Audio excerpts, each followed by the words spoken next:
קח אותם. איפה הם? שם, בחור שם, בוא אחריי. חכה. כמו שאמרתי, משב קל של רוח וראיתי פנים של אישה. הייתי מוכרח לדעת, הייתי חייב לגלות. ברגע הראשון ההוא החלטתי לכבוש אותה. אפילו אם אני אהיה חייב להרוג את בעלה. מה אתם עמומים? בשבילי להרוג בן אדם זה לא עניין כזה גדול. אני הורג כדי לחיות, כדי לאכול, כדי למצוא לי איזה תענוג. כל פעם שאני שם את הידיים שלי על אישה, אני הרי חייב להרוג את הבעל. אבל באותו יום זה יישמע מוזר. פתאום לא התחשק לי להרוג אותו.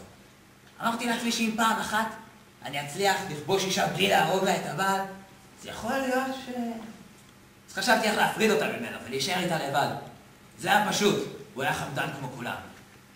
התנפלתי עליו מאחורה והפתעתי אותו. הוא נאבק כמו נמר ברשת, אבל הצלחתי לקשור אותו לעץ. ואז נזכרתי באשתו, שחיכתה לה שם לבד.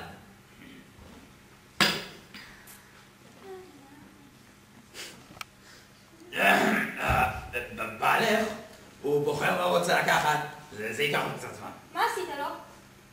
רציתי שיתראו אותו בשיא הכיעור. חלש, מסכן, חסר אונים, גפות לגזע. אז נתתי לה ללכת והלכתי אחריה.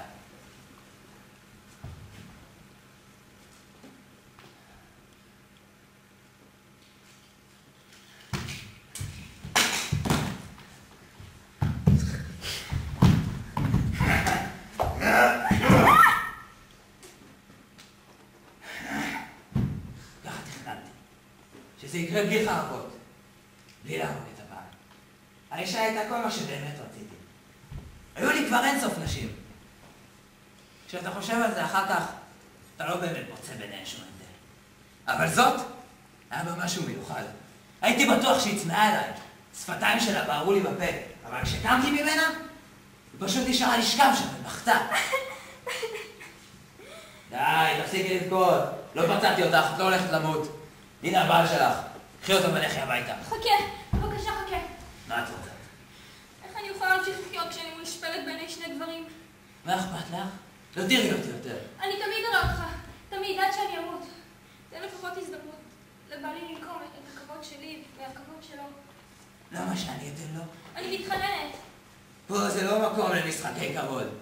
תן לו הזדמנות, ואם הוא לא יצליח, אני אלך איתך, אני אהיה שלך. גם לגנב צריך להיות איזה רגע שזכו של צדק. צדק? את חושבת שאני טיפש?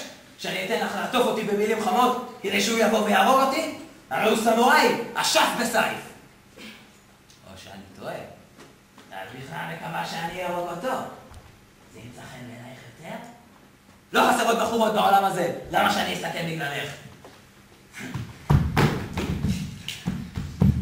זלזל איתך. שאת רוצה. בוא נראה מה עכשיו.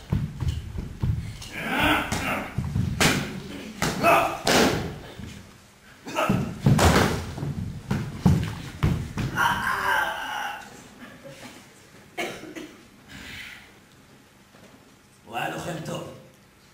הוא נלחם טוב מדי. לוחמים מאומנים צריכים להילחם עם לוחמים מאומנים. בג'ונגל אין להם סיכוי. אבל הוא היה היחיד שהצליח להחליף 15 מכות חרב עם תאום ארוך. האישה? היא ברחה. לא חיפשתי אותה. האופי החם שלה משך אותי, אבל בינינו, היא הייתה סתם אישה.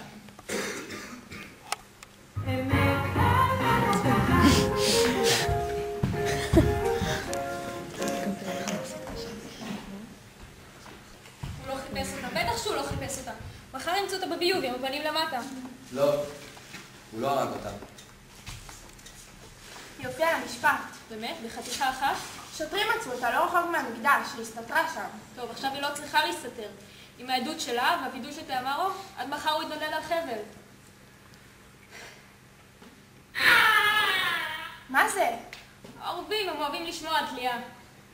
אבל האישה, היא בכלל לא האשימה את היום ההוא. הסיפור שלה היה שונה לגמרי. מה כבר יכול להיות שונה? הוא הודה ברצח, לא? זה מוזר. בעיניי בכלל לא נראתה כמו האישה שאת היום ההוא תיאר. כשהסתכלת עליה ראית פנים עדינים, חסרי הגנה. העיניים שלה היו עיניים של ציפור כשאתה מחזיק אותה בכף היד.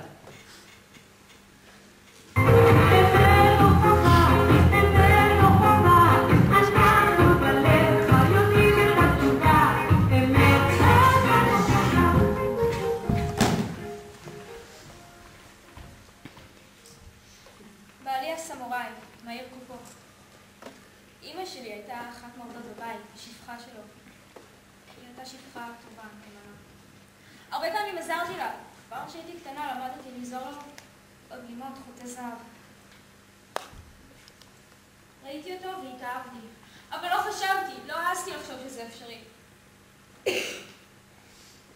עד שיום אחד שמתי פרח בשיער. נורית, אדומה. הוא שלח יד ונגע.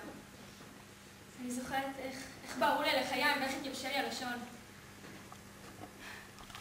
ניסיתי לו תחושה של סמוראי. כמו שהוא רוצה.